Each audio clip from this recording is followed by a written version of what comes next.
A semana foi de muito tumulto em Brasília, com a saída do ministro do Meio Ambiente, Ricardo Salles, com a aprovação pela Câmara dos Deputados da medida provisória que privatiza a Eletrobras e também com as confusões em torno aí da denúncia de fraudes no Ministério da Saúde por parte do deputado Miranda. Para debater esses temas e outros da semana em Brasília, o Análise dos Fatos tem a satisfação de receber o deputado Paulo Ganimi. Ele é engenheiro, foi líder do Novo e é deputado federal pelo estado do Rio de Janeiro. Muita satisfação, deputado, recebê-lo aqui no Análise dos Fatos. É um prazer estar aqui com vocês, eu estar com a audiência de vocês e contigo também, Giovana, falar com vocês sobre temas relevantes para a política. Vamos ao debate.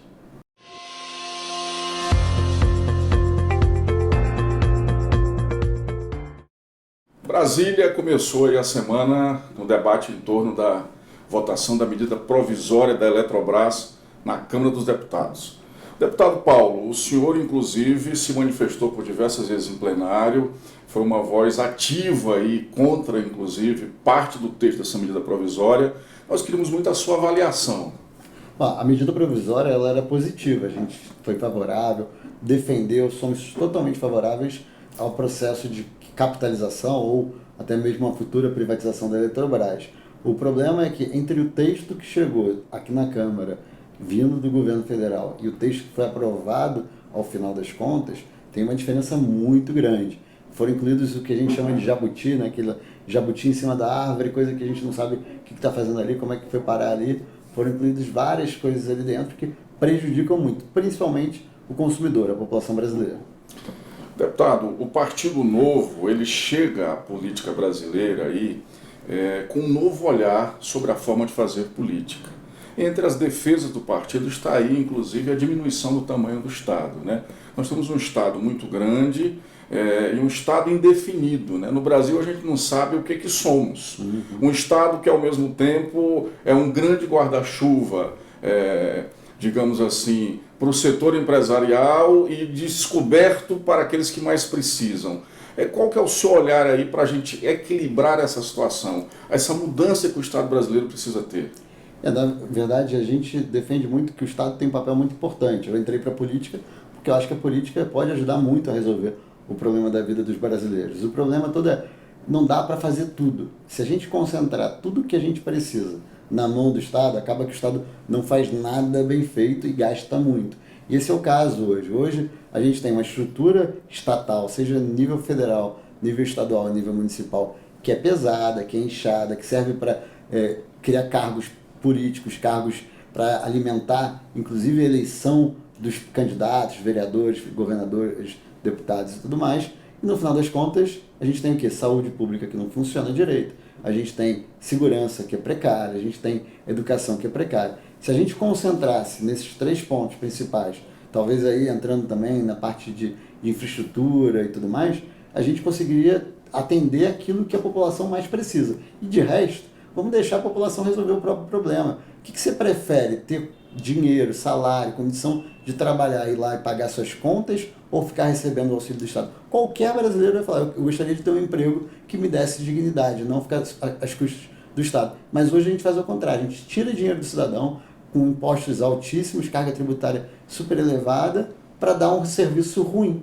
A gente tem que inverter essa lógica. E a gente só vai conseguir diminuir a carga tributária, deixar o dinheiro na mão do cidadão, quando a gente conseguir diminuir o tamanho do Estado nesse sentido. Não é o serviço público ruim, não, ao contrário. Serviço público eficiente, com bons servidores, entregando aquilo que precisa para a população, mas sem ser esse Estado gordo, inchado. Um Estado enxuto, forte e que consiga garantir a melhoria da qualidade de vida do brasileiro.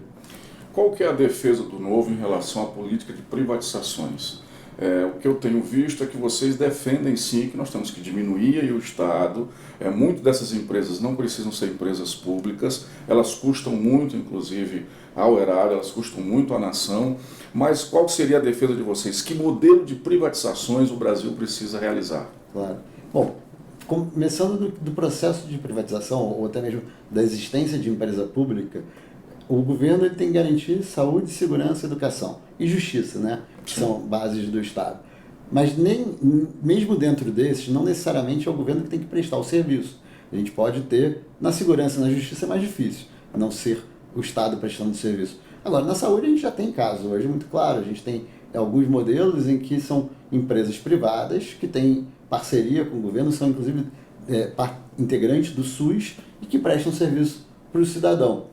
Fora isso, o Estado não tem que ser dono de empresa. Empresa pública de prestação de serviço público, por exemplo, energia, esgoto, ou outros mais, gás, por exemplo.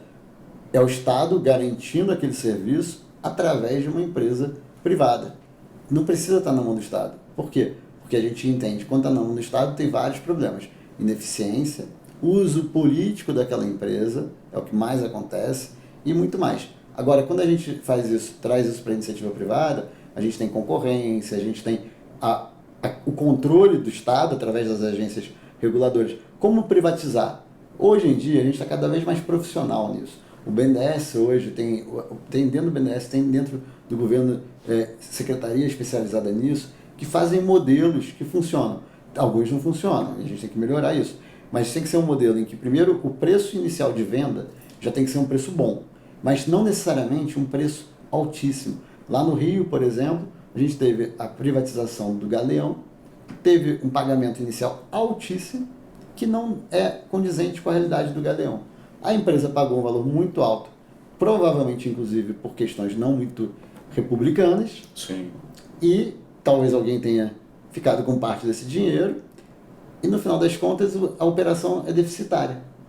Não pode ser isso. Tem que ser, tem como modelar isso de uma forma que você coloca um valor que é adequado, que remunera o Estado, a cidade, o governo federal, e ela vai ter que investir muito no serviço, para que ela proponha serviços de qualidade para o cidadão. E outra coisa, o contrato tem que ser muito bem feito, porque geralmente essas concessões, ou mesmo as privatizações de fato, elas duram 30 anos.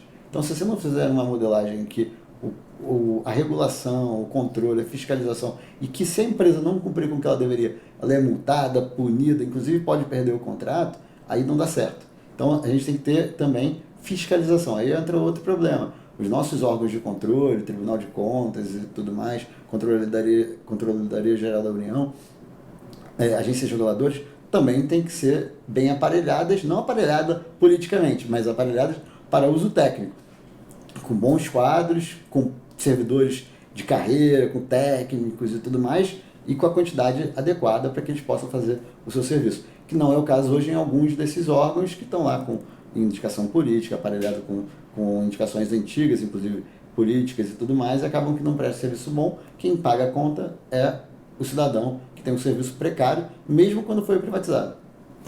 Na sua análise que o senhor fez aí em razão a falhas na privatização do Galeão, nós podemos afirmar então que a política de privatização do governo Bolsonaro é uma política equivocada? Ela não está num caminho correto? Não, o Galeão é anterior ao Bolsonaro, então não dá nem para colocar a conta nele, não. É algo mais antigo, mas a gente tem feito agora alguns modelos de concessão, privatização, que estão avançando. Não dá para criticar muito, até para não dar também o crédito para o Bolsonaro, a maioria dos que a gente já privatizou, já fez concessão, são ainda projetos que foram preparados na época do Temer. Sim. E que agora estão acontecendo. Então, na verdade, isso é onde entra, inclusive, o quadro técnico desses órgãos públicos, tanto BNDES, PPI e tudo mais, são técnicos que estão lá há bastante tempo e quando eles têm um direcionamento adequado, eles fazem coisas muito boas, né? Então, acaba que a gente perde um pouco a noção do governo e sim a gente vai para a noção do Estado, né? Que o Estado ele é perene, ele continua. Sim. Entra o presidente, sai presidente, ele continua lá. O governo muda. Mas é isso que a gente tem que ter, uma visão de Estado, de visão de país, de futuro de país. Isso vale para o nível federal, vale para o nível estadual, vale para o nível municipal. Quanto mais a gente tira da mão do governante a possibilidade dele tomar atitudes populistas, ou aquelas atitudes também que, isso aqui quem começou foi o fulano, então eu não vou continuar não, porque senão eu vou dar um mérito para ele. Não, aquilo ali é bom, tem que continuar. Se é ruim, tem que parar mesmo. Sim. Mas não porque eu fui meu adversário político. Até porque são ações de Estado. Exatamente, né? Deveriam ser, né? Deveriam ser. Deputado, o projeto de privatização da Eletrobras também nasceu ali no governo Temer. Inicialmente havia muitos elogios, inclusive, a esse projeto. Essas mudanças ocorreram agora, entendeu? Então, o que o senhor acha que ficou ruim no projeto? O que aconteceu? A mudança não aconteceu por parte do governo, as mudanças ruins, mas foram aceitas pelo governo, quem fez as mudanças, as principais, foi o relator do projeto aqui na Câmara. O Senado ainda conseguiu piorar ainda mais, conseguiu colocar mais coisa lá também. E o governo aceitou, o governo acatou. Então, assim, não dá para colocar na conta do governo a iniciativa dos problemas, mas dá para colocar na conta do governo ter acatado e ter aceitado fazer essa negociata para que o projeto fosse aprovado. São coisas muito ruins, por exemplo, as térmicas que são necessárias, a gente não discute a necessidade de térmica, apesar de ter uma controvérsia do ponto de vista ambiental, mas são térmicas a gás que são menos poluentes do que as térmicas que a gente tem hoje. O problema é onde construir essa térmica. O certo seria, vamos analisar tecnicamente, e ela vai estar no lugar que melhor atende tanto a oferta de gás quanto a demanda de energia. Mas não, o projeto já definiu no próprio projeto que essa térmica tem que estar em determinadas localizações. Que interessa a quem? Não a população. Porque vai ser o cidadão que vai pagar a conta de luz, que vai pagar não só pela construção daquela térmica no lugar errado, como também o gasoduto que vai fazer com que o gás chegue na térmica, sendo que essa térmica poderia estar num lugar que o gás chegaria muito mais barato, com muito mais facilidade. E aí, isso atende quem? Atende políticos que têm interesse naquela região para falar, olha, eu trouxe para cá um grande investimento, e não necessariamente esse investimento é bom, claro, para aquela cidade é bom, né? Traz emprego, traz trabalho, mas para o Brasil como um todo não é, e atende empresários que vão se beneficiar com esses investimentos. E são empresários bem específicos, não é uma coisa assim, vai ajudar a economia, não, vai ajudar determinados atores empresariais que se beneficiaram muito com esse projeto. Isso estou só dando exemplo da térmica, tem muito mais, tem as pequenas centrais hidrelétricas, tem a Codevasf, a CID, é muita coisa, daria para a gente ficar aqui 3 horas falando só sobre esse projeto, mas a lista foi muito grande. Saiu da Câmara com 40 bi de impacto que não deveria estar no projeto e voltou do Senado com 80. Olha só.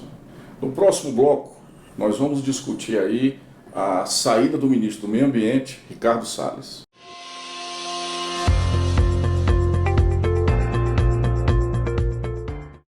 A saída do ministro Ricardo Salles, do Ministério do Meio Ambiente, acabou gerando um debate muito grande em Brasília. Deputado, o governo Bolsonaro conseguiu assim, uma coisa muito interessante, criar as figuras dos antiministros. Nós tínhamos ali no Itamaraty um ministro de Relações Exteriores que era antidiplomacia, e o ministro Ricardo Salles era anti-meio ambiente. Um debate, o senhor que é um político com discurso novo, um debate muito equivocado no Brasil é essa situação de que o desenvolvimento econômico é contrário ao desenvolvimento ambiental. A gente não consegue criar uma linguagem comum para aliar as duas coisas. Pode-se construir sim as duas coisas. Com certeza. Eu, inclusive, sou presidente da Frente Parlamentar da Bioeconomia, que trata justamente disso, como aproveitar a biodiversidade brasileira para gerar desenvolvimento econômico. E dá para fazer isso completamente. Acho que o ministro Salles ele tinha como principal problema a comunicação. O discurso dele, a narrativa dele, esse enfrentamento, inclusive, com quem protegia o meio ambiente. Acho até que ele tinha pontos relevantes sobre a aparelhagem dos órgãos ambientais, que isso era fato, mas a forma como ele conduzia isso, principalmente no discurso, e é um problema também grave do Bolsonaro, né? De alimentar discurso de ódio e tudo mais, acabava que fazia com que ele tivesse essa imagem muito ruim de ser um anti-ambientalista, né, para o ministro do Meio Ambiente. E isso fez com que ele ficasse numa situação até, para mim, de ingovernabilidade em alguns momentos por conta disso. Mesmo que na prática, no detalhe, aí eu tenho dificuldade até de analisar o detalhe da atuação dele, não é uma pauta nessa questão, não, como eu falei, da bioeconomia é uma pauta cara para a gente, mas no detalhe dos órgãos públicos, mas que foi toda totalmente poluída, e aí de trocadilho inclusive serve, né, por conta da forma como ele conduzia as discussões, inclusive manchando um pouco o nome do Brasil para fora nessas discussões que tem uma questão ideológica muito forte e você tem que saber lidar com isso. Administrar essa situação. Os dois lados. Deputado, para a gente encerrar a questão da improbidade, da votação, como é que o senhor viu isso aí, o senhor que acompanhou de perto, essas mudanças que ocorreram na lei? Olha, tem um deputado que votou favorável à mudança que eu entendo o argumento. E realmente a gente pode entender que havia sim na lei anterior alguns excessos ou alguns problemas que prejudicavam a boa gestão, inclusive às vezes inibia alguém que quisesse ser um gestor público a aceitar esse desafio. Mas é aquela coisa, né? Às vezes quando você tem que resolver um problema, a diferença entre o remédio e o veneno é a dose. E foi o caso dessa nova lei da improbidade. A gente poderia até discutir com mais calma, com mais detalhe, tentar rever alguns termos. Só que a gente acabou que exagerou. A gente foi no sentido de que, ao invés de tentar equilibrar, equacionar o que foi criado, a gente acabou ajudando, ou vai ajudar, aquele que é o mau gestor, o gestor corrupto e tudo mais. E a gente não pode fazer isso. A gente está no momento ainda do país enfrentando de forma... e até uma pena que a gente tenha perdido muito com o enfrentamento ao combate à corrupção agora recentemente, mas a gente tem que ir ao contrário, a gente tem que endurecer, tem que enrijecer, não só avisar para o mau gestor e o corrupto. E o mau gestor não é só o cara que bota dinheiro no bolso, mas é aquele cara que pega uma cidade quebrada e faz uma festa que gasta 500 mil reais, 1 milhão, para contratar um artista famoso. Ele, para mim, é tão mau gestor quanto o que bota no bolso, porque Sim. Ele está fazendo, não está escolhendo a prioridade certa para o seu município. Ele não pode ser salvo, né? Ele não pode ser considerado alguém que, não, ele não tem culpa. Tem culpa, sim. Ele tomou decisões erradas, ele escolheu errado. Claro que tem horas que você também não é culpado de tudo, mas tem coisas que ficam muito claras, e isso tem que ser punido. Infelizmente, a gente teve um retrocesso muito grande na lei da improbidade. Deputado Gani, muito obrigado pela sua presença em nosso programa, eu agradeço a sua participação. É um prazer, obrigado aqui, obrigado pelo espaço, conta comigo aí para a gente conversar outras vezes. A democracia é um espaço de debate, ela é uma construção de consensos, ela não exige o consenso, ela exige apenas o respeito no debate público. O Análise dos Fatos cumpre esse papel. Muito obrigado pela sua participação, dê o seu like e aperte o sino para que você possa receber as informações dos novos programas. Até breve.